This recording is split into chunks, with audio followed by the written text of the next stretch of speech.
Hello, in this video I want to show you how to begin Fluff program in Beko drying machine.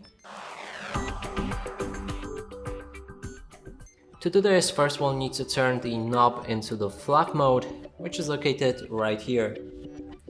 Then next thing is to adjust all of the settings on this panel. First one being the dryness level, and you can switch between cupboard dry plus and super dry. Next is the light inside your drying machine that we can activate or deactivate, alarm notification when the program is finished.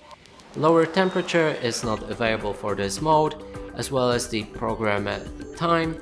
It's also not available. Last option is planned finished, and here you'll be able to set the amount of hours when this process should be finished. So for example, if we start right now, the program will end at exactly 5 hours.